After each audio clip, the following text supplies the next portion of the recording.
Hello everyone, welcome to my channel all type study.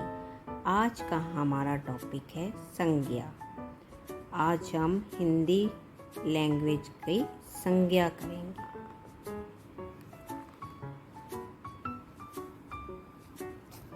ऊपर बने चित्र में देखने से हमें पता चलता है कि अध्यापक बच्चों को पढ़ा रहे हैं। कक्षा में पढ़ाई चल रही है। दीवार पर लगे चार्ट में महात्मा गांधी जी का चित्र है। यहाँ रंगीन शब्द नाम हैं। इससे अभिप्राय ये है कि ये जैसे अध्यापक, बच्चों, कक्षा, दीवार, महात्मा गांधी, ये शब्द जो हैं ये संज्ञा हैं। ऐसे शब्द संज्ञा शब्द कहलाते हैं।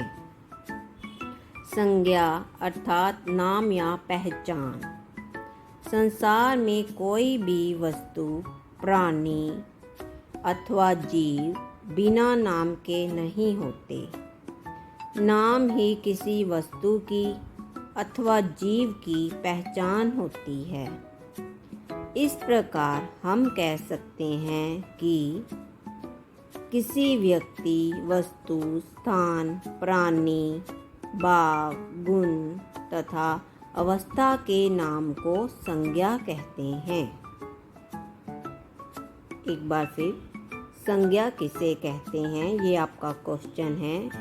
आंसर है किसी व्यक्ति, वस्तु, स्थान, प्राणी, भाव, गुण तथा अवस्था के नाम को संज्ञा कहते हैं।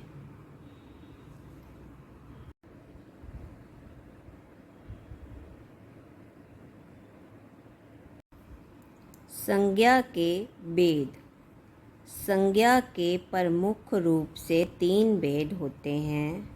नंबर 1 व्यक्तिवाचक संज्ञा, जातिवाचक संज्ञा, भाववाचक संज्ञा। अब हम इसे एक्सप्लेन करेंगे। व्यक्तिवाचक संज्ञा। प्रधानमंत्री मनमोहन सिंह जी ने लाल किले पर तिरंगा फहराया। देश भर से लोग उनका भाषण सुनने दिल्ली आए थे। यहाँ मनमोहन सिंह जी व्यक्ति विशेष का नाम है। लाल किला इमारत का नाम है। दिल्ली स्थान का नाम है। ये सभी व्यक्तिवाचक संज्ञा शब्द हैं। जिस संज्ञा शब्द से किसी व्यक्ति, वस्तु या स्थान विशेष का बोध हो, उसे व्यक्तिवाचक संज्ञा कहते हैं। ये आपका क्वेश्चन होगा, व्यक्तिवाचक संज्ञा किसे कहते हैं?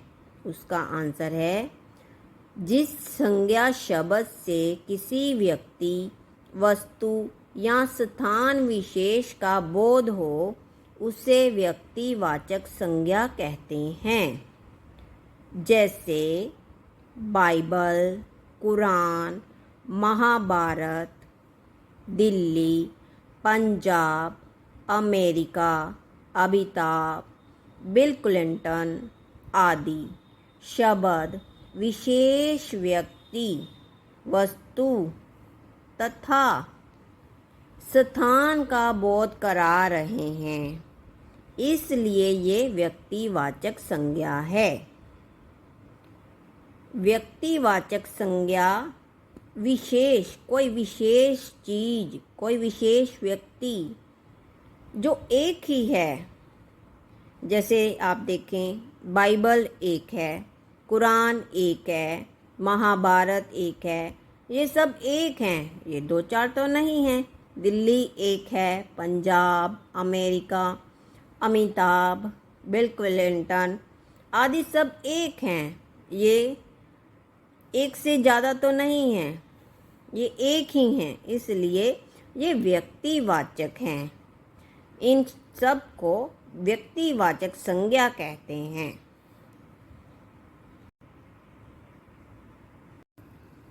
नेक्स्ट है जातिवाचक संज्ञा।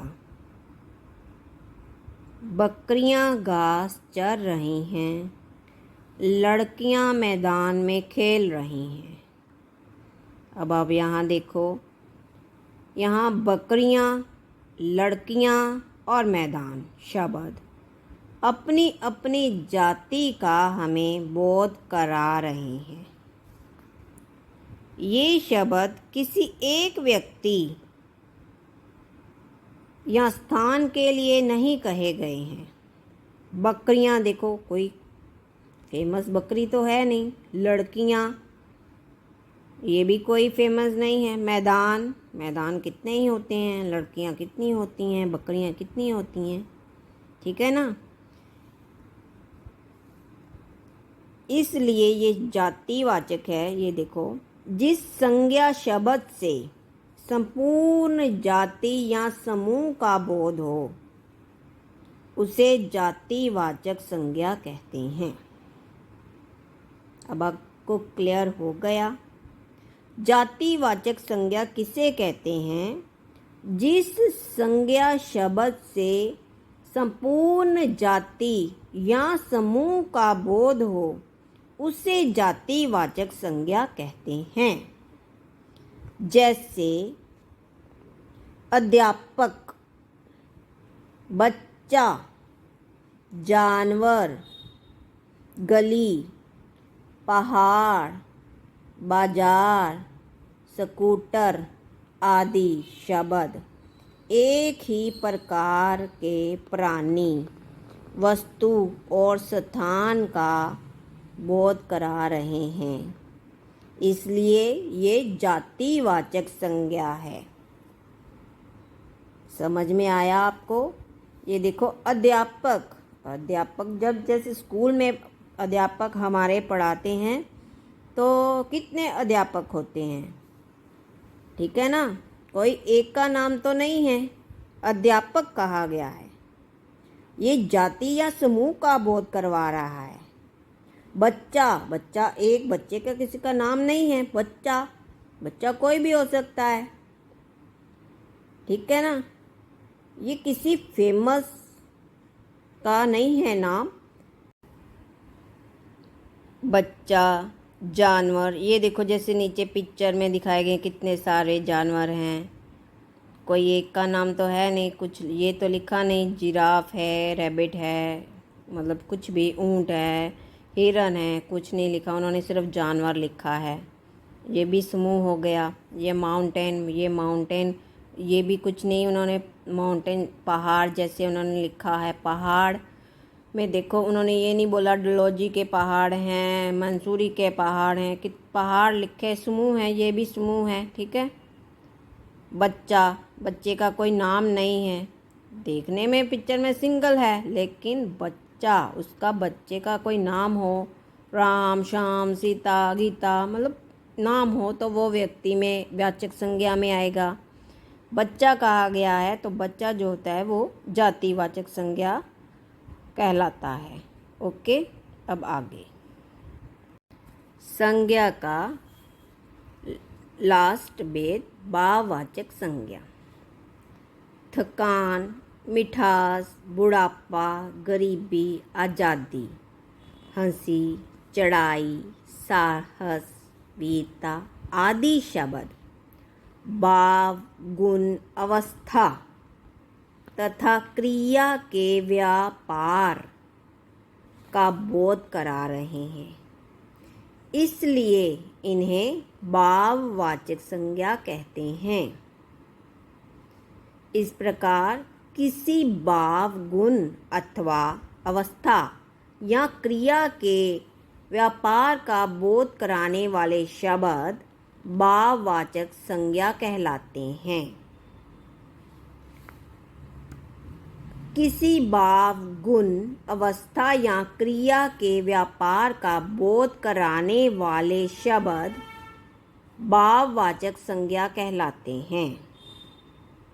अब अब आपको क्लियर हो गया कि भाववाचक संज्ञा किसे कहते हैं।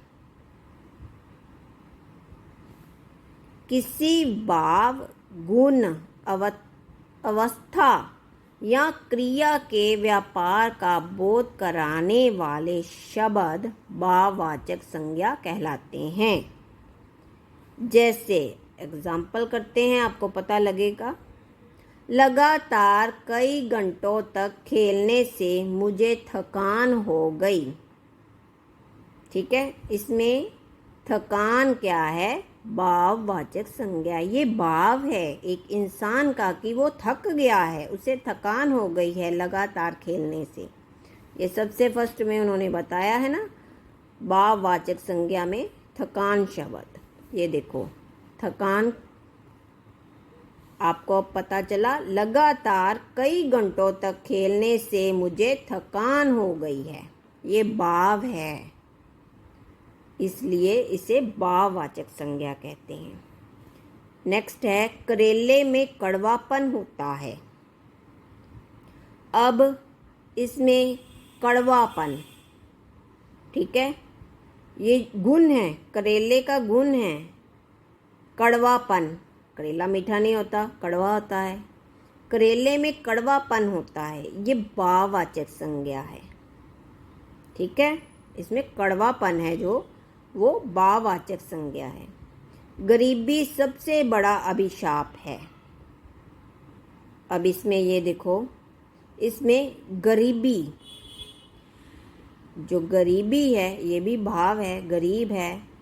हम महसूस कर सकते हैं कि एक अमीर है, एक गरीब है, ये भाव है। गरीबी यहाँ पे भाववाचक संज्ञा है। हमेशा सच्चाई के रास्ते पर चलो। हमेशा सच्चाई के रास्ते पर चलो, इसमें सच्चाई, जो सच है ना, वो है भाववाचक। ठीक है, इसमें सच्चाई भाववाचक संज्ञा है। ये हमारा भाव है कि सच के रास्ते पर हमें चलना चाहिए। Thank you. अगर आपको मेरा वीडियो पसंद आए तो प्लीज़ मेरे चैनल को लाइक करें, सब्सक्राइब करें और शेयर करें। Thank you so much all.